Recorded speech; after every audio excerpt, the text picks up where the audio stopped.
The Cassini mission has been exploring the Saturn system for nearly 13 years and has rewritten the textbooks on the ringed planet and its moons. But the spacecraft is pretty much out of fuel. Following NASA's planetary protection guidelines, the mission will end with Cassini plunging into Saturn's atmosphere. But before that happens, scientists and engineers have planned an exciting grand finale that promises some of the most amazing science and images of the whole mission. So how are they going to pull this off? Well, it really is going to take a special kind of crazy engineering.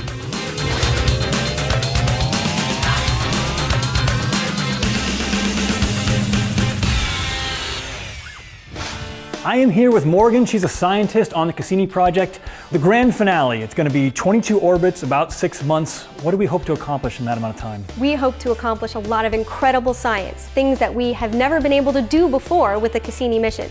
We're going to go screaming over the top of Saturn. We'll be able to study the hexagon at Saturn's North Pole in greater detail than ever before. We're going to go shooting between Saturn and its rings, threading the needle, which means we'll be able to taste the ring particles, be able to understand more about what those are made of. We'll also be able to taste the atmosphere of Saturn. We're also going to get a better idea of the interior structure, since we'll be getting closer to Saturn than we've ever been. And then this will all culminate in Cassini's final plunge into Saturn's atmosphere, taking data for as long as possible and transmitting that back to Earth.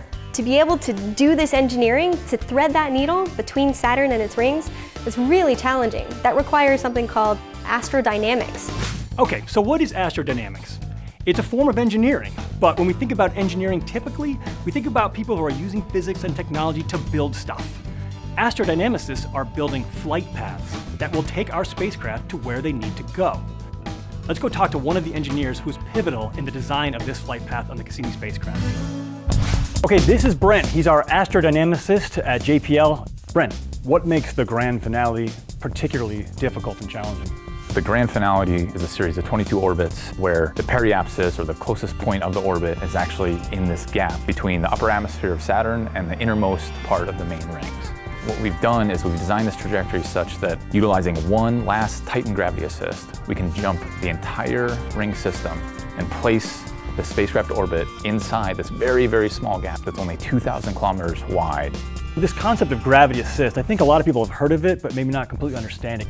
What it essentially means is you're harnessing the gravity of a body that's orbiting another body. For Cassini, Titan, a very massive moon, is orbiting Saturn. If Cassini is also orbiting Saturn, I can fly very close to Titan. Depending if I fly in front of, or behind, or above, or below, I can use that gravity to bend my trajectory. We harness that power. It's our engine, it's our tour design engine. As soon as we do that last Titan flyby, Cassini's fate is sealed. It is going to impact Saturn no matter what. So, some really amazing science before we take this final plunge into Saturn. And let's remember why we're doing that. Why are we flying the spacecraft into the planet? It's to protect the moons of Saturn. For example, Enceladus, this great moon that has an ocean underneath the surface, it might just be this cozy little place for microbes to live. Now, if you look at our spacecraft, we try to keep it as clean as possible, but there's a real chance that we're bringing microbes from Earth with us. There's no way to avoid it. We want the moon as pristine as possible for future missions to go exploring. So for everyone out there, follow the grand finale of Cassini and check back here for some more crazy engineering.